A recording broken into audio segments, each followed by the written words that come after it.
Sorotan selanjutnya datang dari Indonesia Corruption Watch atau ICW yang mendesak KPU RI untuk mempublikasikan rekam jejak bakal calon anggota legislatif yang pernah menjadi narapidana kasus korupsi. Peneliti Indonesia Corruption Watch, Kurnia Ramadana menyebut ada 15 bekas narapidana korupsi yang namanya masuk dalam daftar calon sementara tingkat DPR dan DPD RI di pemilu 2024. KPU diharapkan transparan mengenai kedudukan hukum dari 15 nama bacalek tersebut. ICW meminta KPU untuk menghormati.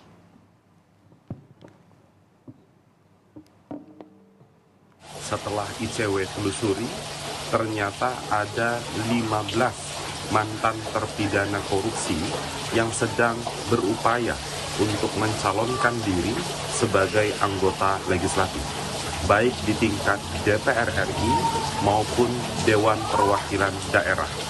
Oleh sebab itu, kami mendesak agar Komisi Pemilihan Umum mempublikasikan, melansir kepada pemilih bagaimana sebenarnya kedudukan hukum dari para bacalek tersebut.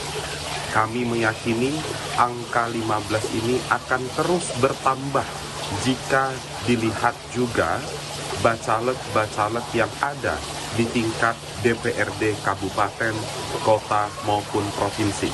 Kami juga mengingatkan kepada KPU untuk menghormati hak asasi pemilih, karena pemilih sebenarnya mempunyai hak untuk mengetahui siapa-siapa saja profil dan status hukum para bacalek tersebut.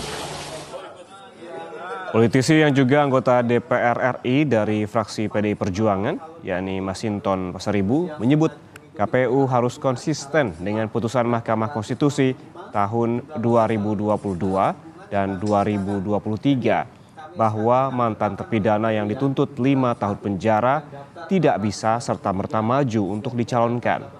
Menurut Masinton, keputusan ini bersifat mengikat dan harus dipatuhi serta dijalankan oleh KPU. Soal rekam jejak bacalek, menurut Masinton, KPU juga harus mengumumkan ke publik sehingga masyarakat bisa melihat kapabilitas dan kualitas dari calon wakil yang akan dipilih pada pemilu 2024 mendatang. Harusnya KPU memang harus konsisten dengan putusan MK tahun 2022 dan tahun 2023 yang final dan mengikat, di mana eks terpidana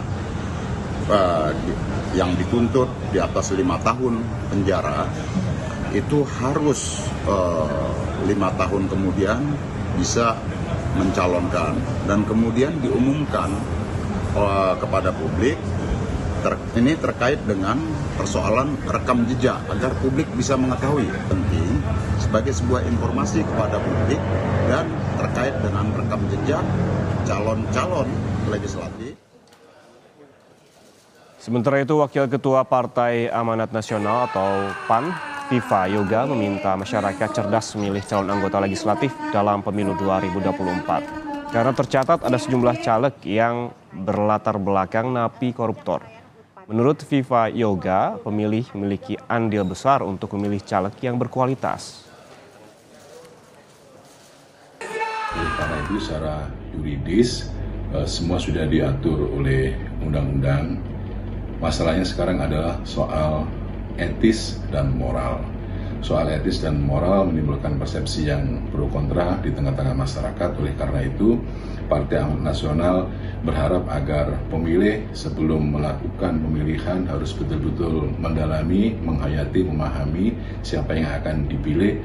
Karena prinsip memilih itu adalah one person, one vote, one value.